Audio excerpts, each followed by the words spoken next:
Comrades, may I firstly say how honoured I am to speak on behalf of the National Union of Teachers, and may I also say it is fantastic to see unions from across this region standing in solidarity.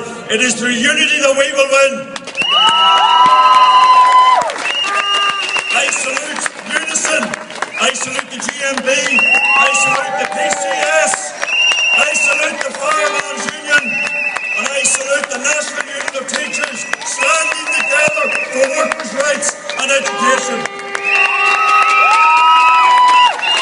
In Livingston and in many other cities, tens of thousands of workers are standing in defence of education and workers' rights. May we also use this opportunity to send a message to the leaders of other unions who are not here today. Stand with us! Fight with us!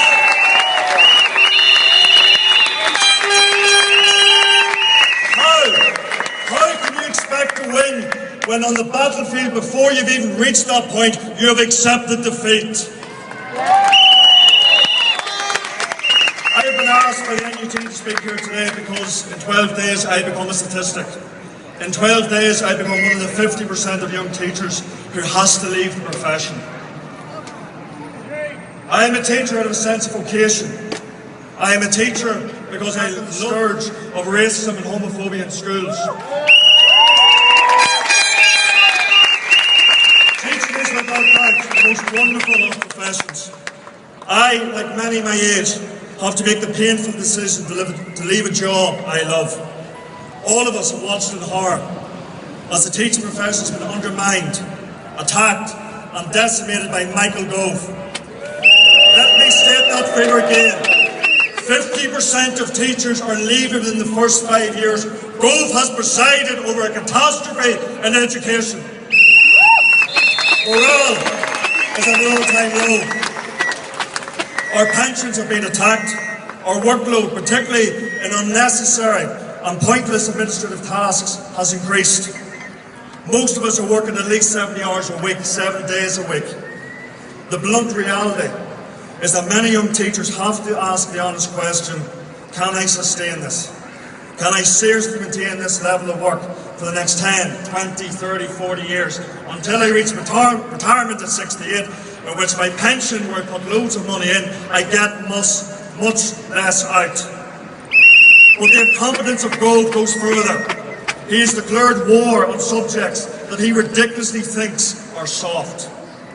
Subjects like religious education, the arts, music and drama. Subjects like drama that enhance a child so that they can stand not only in front of their peers, but they have the courage to be themselves and give them the life skills that they need.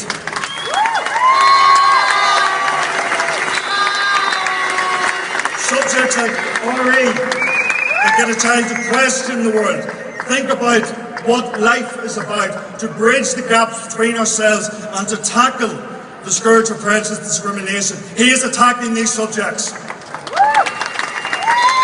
But my friends, because we have taken to the streets, we are described as militants.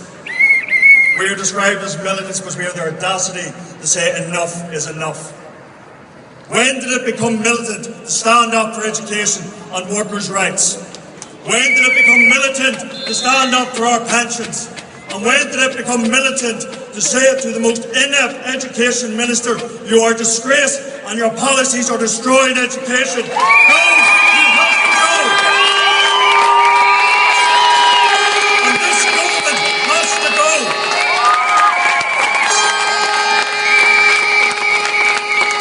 When you vote next year, give them the bloody nose that they deserve. Stand up to the bullies in this government. Give them the bloody nose. And finally, and if this government thinks that all we are prepared to do is call a one-day strike, you are seriously mistaken. We are determined to win, and we will escalate this strike until it is necessary that all public sector workers are paid and treated the way they should be. Thank you.